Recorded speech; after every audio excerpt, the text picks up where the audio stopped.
ইন্নাস সালাতা তানহা আনিল ফাহশাই ওয়াল মুনকার। আল্লাহু আকবার। নিশ্চয় নিশ্চয় নামাজ মানুষকে অশ্লীল এবং গর্হিত মন্দ কাজ থেকে বিরত রাখে। আল্লাহু আকবার। নামাজ মানুষকে অশ্লীল এবং মন্দ কাজ থেকে বিরত রাখে।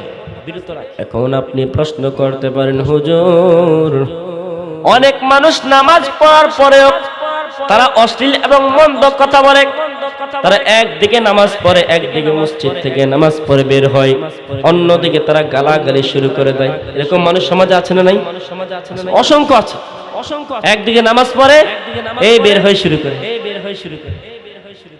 দেখেন তারা নামাজ পড়ে কি জন্য? তাদের নামাজ তাদেরকে অশ্লীল এবং মন্দ কাজ থেকে বিরত রাখতে পারে না। তাহলে এতে বোঝা যায় সে নামাজ পড়ছে ঠিক, কিন্তু সে আল্লাহর সন্তুষ্টির জন্য নামাজ পড়ে নাই, সে মানুষকে দেখানোর জন্য নামাজ পড়েছেন। কি জন্য নামাজ পড়ছেন? যে মানুষ তাকে ভালো বল, মানুষ তাকে নামাজি বলবে, এজন্য নামাজ পড়েছেন। কিন্তু আল্লাহর ইবাদত করতে হবে শুধুমাত্র আল্লাহর সন্তুষ্টির জন্য। কার জন্য? আমি ইবাদত করব, আল্লাহর নামাজ পড়ব, নামাজ আদায় করবে, একমাত্র সন্তুষ্টি কার? আল্লাহ। মানুষকে দেখানোর জন্য নামাজ পড়েন, সেই নামাজ কোনো কাজে আসবে না। এই ব্যাপারে হাদিস শরীফে আছে, এক ব্যক্তি নবী করিম সাল্লাল্লাহু আলাইহি ওয়াসাল্লামের পিছনে দৈনিক 5 ওয়াক্ত নামাজ আদায় করতেন, কিন্তু সে বের হয়ে মসজিদ থেকে বের হয়ে অশ্লীল এবং মন্দ কাজ কর্ম করত, গালাগালি করত।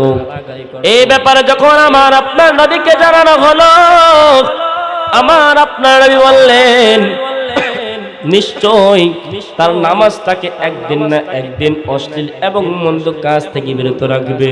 আল্লাহু আকবার। তার কিছুদিন পর দেখা গেল যে ব্যক্তিটি আমার আপনার নবীর পিছনে 5 ওয়াক্ত নামাজ আদায় করতেন, কিন্তু বের হয়ে আবার অশ্লীল এবং মন্দ কাজে লিপ্ত হয়ে যেতেন। ঠিক কিছুদিন পর দেখা গেল ওই ব্যক্তিটা আল্লাহর দরবারে তওবা করে ক্ষমা চেয়ে আল্লাহ উত্তম চরিত্রের অধিকারী হয়ে গেলেন। সুবহানাল্লাহ। এজন্য যদি আল্লাহকে সন্তুষ্টি করার জন্য নামাজ পড়েন না বাবা, ঠিক একদিন না একদিন আপনার নামাজ আপনাকে অশ্লীল এবং মন্দ কাজ থেকে বিরত রাখবে। আল্লাহু আকবার।